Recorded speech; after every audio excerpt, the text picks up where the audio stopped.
Friends, आज हम discuss करने वाले हैं पीआरपी, ओपीआरपी और सीसीपी के बारे में। सबसे पहले तो मैं बता दूं कि पीआरपी की फुल फॉर्म क्या है। पीआरपी की फुल फॉर्म है P prerequisite and programme, ये इसकी फुल फॉर्म है पीआरपी। और इसके बारे में पढ़ते हैं क्या होता है। डिफाइंड बाय आईएसओ ने जो हमें बोला है as the basics condition and activities that necessary within the organisation, जो कि बहुत नेसेसरी हैं हमारे ऑर्गेनाइजेशन के अंदर थ्रू आउट द चेन। किसके लिए मेंटेन करती है और उनका क्यों मेंटेन के लिए, हर चीज ये देखिए कहीं ना कहीं फूड सेफ्टी के लिए। अगर आपके प्लांट में और पूरे आपके फूड चेन में फूड सेफ्टी को मेंटेन के लिए जो स्टेप्स हो जाते हैं, 3 स्टेप्स, उनको हम बोल देते हैं पीआरपी। ठीक है। और आपके इसमें जो खास जानने वाली बात है, दे डू नॉट कंट्रोल, ये चीज अपने दिमाग में रखिएगा, मैं इसको बाद में रिपीट करूंगा। They do not control specific hazard, ये कंट्रोल नहीं करते हैं पूरी तरह, और स्टेप्स इन द प्रोसेस। ठीक है, तो ये चीज ध्यान रखिएगा। और अगर पीआरपी अगर फेलियर होता है, डज नॉट नेसेसरी, ये पीआरपी फेलियर का ये मतलब नहीं है कि आपके इमीडिएट आपके प्रोडक्ट पे कोई रिस्क आ गया है या कोई प्रॉब्लम आ गई है, तो ये मैंडेटरी नहीं है। हो सकता है कुछ टाइम बाद आए, इंपैक्ट हो सकता है, नहीं भी हो सकता। तो पीआरपी क्या होते हैं? पीआरपी आपको, ये तो थी आईएसओ की लैंग्वेज, अब अपनी शुद्ध भाषा में बताते हैं।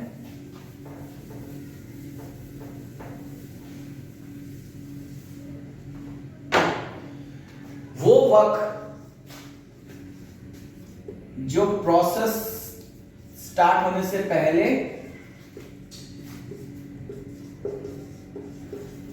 हमें करना है फॉर मेंटेनिंग, और उससे क्या होगा, काम क्या होगा, उससे हम क्या मेंटेन करेंगे, उससे हम मेंटेन करेंगे फूड सेफ्टी।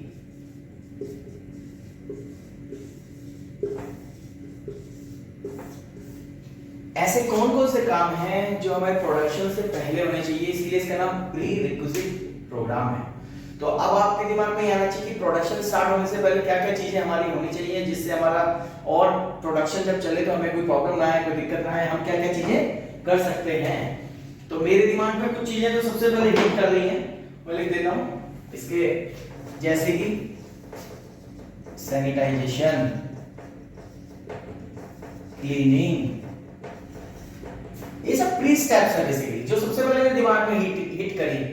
ठीक है, आपका आप जो एक्टिविटी रोडा बॉक्सेस वाली चेकिंग वाला, अगर पीसीआई को कॉन्ट्रैक्ट दिया हुआ है, PCI work, pest control activity, ठीक है, और आपकी कई चीजें, आपका मेंटेनेंस, मशीन का मेंटेनेंस जो पहले होता है, मेंटेनेंस, ठीक है। और आप इस तरीके से उस दिमाग पर लगा सकते हैं जो आपने पहले से अवेयर किया, ट्रेनिंग, आपने सब बंदों को लाइन चलाने से पहले ट्रेन किया हुआ है।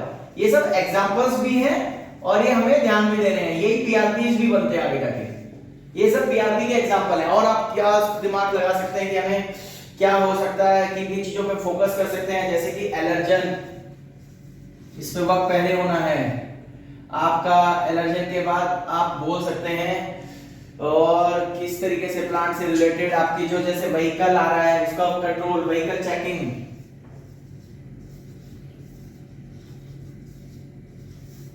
और आप बोल सकते हैं कि आपका परचेजिंग जो आप ले रहे हैं उसकी सारी डिटेल्स आपको पहले ही स्टार्ट करने से पहले लेनी। देखिए परचेजिंग मैंने लिखा छोटा सा, बट अब परचेजिंग में बहुत कुछ आ जाएगा। परचेजिंग में मैं लिखता हूं परचेजिंग, परचेजिंग में सब आ जाता है, आरएम भी आ जाएगा, पीएम भी आ जाएगा। अगर आपने आरएम और पीएम को मेंटेन कर लिया, इसके सारे स्टैंडर्ड आपके फुलफिल हैं, और आपका जो जो डिमांड्स हैं आप वो as per FSSI, as per FSSC 22000, FSSI तो हो ही जाता है वर्जन 5.1 के हिसाब से। अगर आप सब चीजें आप ये किन से लेते हैं, वेंडर से, तो उनके हिसाब से अगर आपकी सारी चीजें मेंटेन होंगी तो आपका आरएम और पीएम मेंटेन रहेगा, उससे जो आपका प्रोडक्ट बनेगा वो सही रहेगा। अब अगर आपने सारी चीजें पहले नहीं करी, आपका प्रोडक्शन स्टार्ट हो गया और वहां पे जाके उसमें प्रॉब्लम्स पता लगती है, तो उससे क्या होगा कि वो प्रोडक्शन को हैम्पर करेगा, इसलिए इनको पीआरपीज में डाला जाता है। और क्या चीज हो सकती है जो मेरे दिमाग में आ रही हो सकता है, ऐसे कई सारे एग्जांपल हैं। एक बहुत इजी एग्जांपल बताता हूं।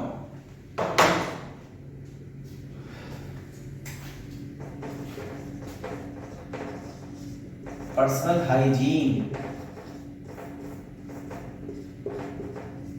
अब पर्सनल हाइजीन में आप कुछ भी देख सकते हैं, कई सारी चीजें हैं। आप हाइजीन चेक कर लीजिए पहले अपनी मैन पावर की कि हाइजीन सही है नहीं है। आपने कई सारी इसमें पॉलिसीज बना सकते हैं। फूड सेफ्टी अलग हो गई पॉलिसी, अभी यहाँ फूड सेफ्टी नहीं डाला था, फूड सेफ्टी को सेपरेट लेते हैं। अभी इसमें हाइजीन हो गया, आपका ज्वेलरी पॉलिसी हो गई, और आपकी ड्रग पॉलिसी आ सकती है इसमें।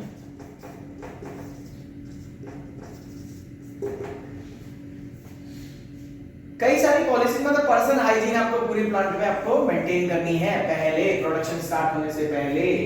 उसमें आपकी एप्रन्स आ गए, क्लीन एप्रन्स होने चाहिए, ठीक है, शूज सबके पास होने चाहिए, ग्लव्स जो यूज करेंगे वो फूड ग्रेड के होने चाहिए, और आप इस तरीके से आप जो भी केमिकल्स यूज करेंगे मशीन्स के लिए वो सारे फूड ग्रेड के होने चाहिए।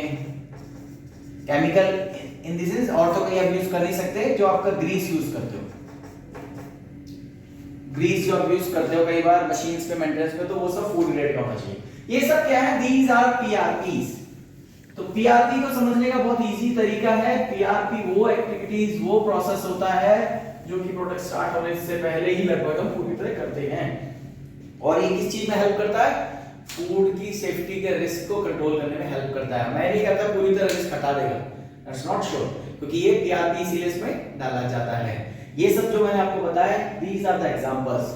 अब मैं आता हूं ओपीआरपी में, नेशनल प्री रिक्विजिट प्लान, जिसको हम ओपीआरपी बोलते हैं। मतलब ओपीआरपी को क्या है? ओपीआरपी में वो ऑपरेशनल प्री रिक्विजिट प्रोग्राम, ओपीआरपी।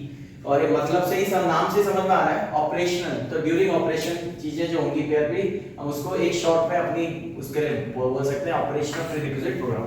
ओपीआरपी क्या होता है? According to ISO, control measure या फिर कॉम्बिनेशन ऑफ कंट्रोल मेजर, अकेला भी हो सकता है या एक दो चीजों के कॉम्बिनेशन के साथ भी ये हो सकता है। अप्लाइड टू प्रिवेंट या रिड्यूस करे किसको?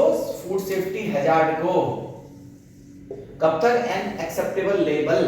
तो ये है ओपीआरपी, जो कि बल्कि जो पीआरपी होता था, not to control specific hazard, वो हैजार्ड को कंट्रोल नहीं करता था फूड सेफ्टी के उसमें, बट ये करता है, ठीक है। ओपीआरपी आइडेंटिफाई कैसे होते हैं? Through risk assessment. Risk assessment जो हैजार्ड एनालिसिस, अगर रिस्क असेसमेंट के लिए जो अपनी हैजअप का मैंने लास्ट वीडियो बनाया उसमें सारा आपकी चीजें समझ आ जाएंगी। फिर भी एक शॉर्ट में बता देता हूं, सिवियरिटी और लाइक्लीहुड बेस पे रिस्क असेसमेंट करा, रिस्क फाउंड हुआ, रिस्क वो फिर हमने यहीं से इस रिस्क को ओपीआरपी और सीसीपी में डिवाइड कर दिया। ये हमने ओपीआरपी रिस्क असेसमेंट से होता है। ओपीआरपी और सीसीपी जो आपको निकलना है वो रिस्क असेसमेंट से निकलना है। अब कुछ एग्जांपल्स की बात करता हूं। एग्जांपल्स क्या होते हैं ओपीआरपी के? जैसे कि टेंपरेचर कंट्रोल। ये चीज इन सब में एग्जांपल्स में ध्यान रखना। जो उसमें मेन चीज जो मैं बताने वाला हूं कि ये सब ड्यूरिंग ऑपरेशन होने हैं, ये चीज आता है, इसीलिए ऑपरेशनल है। पहला था टेंपरेचर कंट्रोल। टेंपरेचर कंट्रोल कब होगा? जब प्लांट चल रहा होगा। टेंपरेचर कंट्रोल में आप उसको एक ओपीआरपी का एग्जांपल हो सकता है। सेकंड है सैनिटाइजेशन इफेक्टिवनेस। अगर मैं खाली सैनिटाइजेशन की बात करूं तो वो किस में आएगा? पीआरपी में। मगर अगर मैं बात करूं सैनिटाइजेशन इफेक्टिवनेस की, सैनिटाइजेशन की जो इफेक्टिवनेस है वो कब पता चलेगी आपको? During production. तो ये भी एक ओपीआरपी है। Hand washing and sanitising monitoring system. अब अगर मैं खाली हैंड वॉशिंग की बात करूं और सैनिटाइजेशन की बात, ये दोनों तो पीआरपी हो गए। मगर अगर मैं इनके मॉनिटरिंग सिस्टम की बात करूं तो ये ओपीआरपी में चले जाते हैं। एक और एग्जांपल है, इस तरीके से ड्यूरिंग ऑपरेशन की चीजें आप सर्च आउट कर सकते हैं। यहाँ पे फिल्टरिंग प्रोसेस, भाई फिल्ट्रेशन जब किसी भी चीज का फिल्टर कर रहे हो तो ड्यूरिंग प्रोसेस ही होगा ना, बीच में तो होगा नहीं। तो इस तरीके से ओपीआरपी के एग्जांपल हो सकते हैं। अब नेक्स्ट आते हैं सीसीपी पे। अब हम शुरू करते हैं सीसीपी। सीसीपी की फुल फॉर्म है क्रिटिकल कंट्रोल पॉइंट। ठीक है। सीसीपी में क्या है, एज पर एफडीए वो स्टेप, और पहली बात आपको ध्यान रखना कि एक स्टेप है, ये चीज आपको ध्यान देनी है कि स्टेप मैं इसलिए बोल रहा हूं कि ये प्रोसेस का स्टेप स्पेसिफिक स्टेप होता है, ये कोई एक्टिविटी या एक्शन नहीं है जैसे कि ओपीआरपी होती है या पीआरपी होती है। ये एक स्टेप है at which control can be applied and is essential to prevent, या तो रोका जाए या पूरी तरह के हटा दिया जाए किसको, फूड सेफ्टी हैजार्ड को, reduce to an acceptable level, एक एक्सेप्टेबल लेवल तक करने में हेल्प करता है। ठीक है, ये क्रिटिकल कंट्रोल पॉइंट होता है। और इसके कुछ पॉइंट्स हैं, अगर सीसीपीएम प्रॉपर्ली नहीं करते हैं देन फूड पॉइजनिंग कुड अकर, अगर फूड पॉइजनिंग एक इसका रिजल्ट हो सकता है। प्रोसेस स्टेप स्पेसिफिक, ये मैंने जैसे बोला था कि एक स्टेप स्पेसिफिक स्टेप है, ये कोई जनरल एक्टिविटी या एक्शन नहीं है। Critical limits should be determined, इस चीज में आपको ये ध्यान देना है, सीसीपी की critical limits must be determined होनी चाहिए। जैसे कि किस किस बेस पे लिमिट्स हो सकती है, टाइमिंग हो सकती है, पीएच हो सकती है, टेम्परेचर हो सकता है। ओपीआरपी में ये चीज नहीं होती। ओपीआरपी में लिमिट डिटरमाइन नहीं होती, उसमें खाली आपका जो भी डाटा आ रहा है उसको कलेक्ट करते हैं, मेजरमेंट करते हैं स्ट्रेंथ बेस पे, वो आपको अभी आगे बताता हूं। Critical limit must be monitored by measurement, ये मॉनिटर्ड होनी चाहिए, मतलब एक फ्रीक्वेंसी डिसाइड होनी चाहिए आपका, चाहे भी आपका फ्रीक्वेंसी एज पर रिस्क असेसमेंट की प्रॉपर्ली मॉनिटर हो रही है, मेजरमेंट हो रहा है, हां सब कुछ ठीक चल रहा है। बट आप ओपीआरपी को रेगुलर बेस पे मॉनिटर नहीं करते हैं, आप डे एंड पे जैसे आपका डाटा कलेक्ट हो गया है, बीच में आपने कुछ पीरियड्स में उसको लेते हैं। You will find CCP with the help of, आप सीसीपी किस तरीके से निकाल सकते हैं, with the help of hazard analysis या रिस्क असेसमेंट, वहीं से आप ओपीआरपी भी निकालते हैं और सीसीपी भी वहीं से फाइंड आउट करते हैं। ओपीआरपी के बारे में पहले बता चुका हूं, सीसीपी के बारे में भी ब्रीफ कर रहा हूं।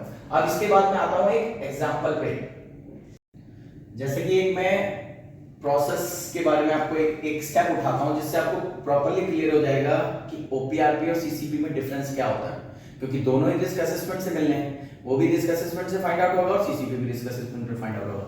तो अब मैंने एक एग्जांपल लिया है मैग्नेट का, एग्जांपल लिया है मैग्नेट का जो कि यूज हो रहा है प्रोसेस में, कहां पे यूज हो रहा है, प्रोसेस में।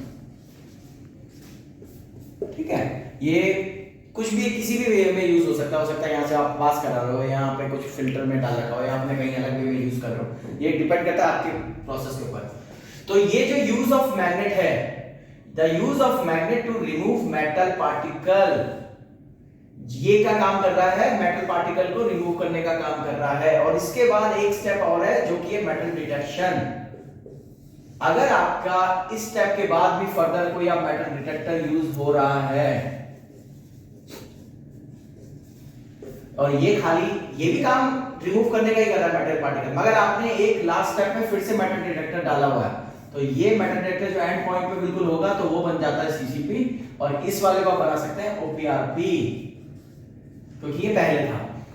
क्योंकि आप इस स्टेप पे इस मैग्नेट को क्या कर रहे हो, आप खाली इसकी cleaning of the magnet step can be considered as OPRP cleaning. आप यहां पे क्या क्या करते हो, क्लीनिंग करते हो, इस मैग्नेट को चेक करते हो, और आपको ये चीज ध्यान रखना कि इसकी गॉस स्ट्रेंथ, जो मैग्नेट होता है उसकी स्ट्रेंथ हमेशा गॉस में वो होती है मेजरमेंट, तो उसकी गॉस स्ट्रेंथ आपके हिसाब से कुछ भी होनी चाहिए, चाहे आप बोलते हो अगर आपकी 10,000 होनी चाहिए या आपके 5,000 होनी चाहिए या 8,000 होनी चाहिए, आपके प्रोडक्ट के ऊपर डिपेंड करेगा। ये आपने स्ट्रेंथ पहले ही फाइनल कर दी, और आप क्या करते हो, यूजुअली इसको चेक करते हो आपकी शिफ्ट खत्म होने के बाद और इसको क्लीन कर लेते हो, तो that should be considered as OPRP. मगर अगर यही फाइनल डिटेक्टर में है फाइनल, तो उसका मेजरमेंट डिफाइन होना चाहिए। मेजरमेंट इन द सेंस कि आप बोलोगे कि भाई मेटल डिटेक्टर के लिए आपको लिमिट्स डिसाइड करनी पड़ेगी, जैसे इसमें कोई लिमिट डिसाइड नहीं थी। मेटल डिटेक्टर अगर आपका फाइनल सीसीपी है तो आपको उसमें क्या क्या लिमिट डिसाइड करनी पड़ेगी कि भाई फेरस के लिए ये रहेगा, नॉन फेरस के लिए ये रहेगा, एसएस के लिए ये रहेगा, कि मान लो ये आपका 0.2 mm का रहेगा, ये 0.6 mm का रहेगा, मान लो 0.1 mm का रहेगा।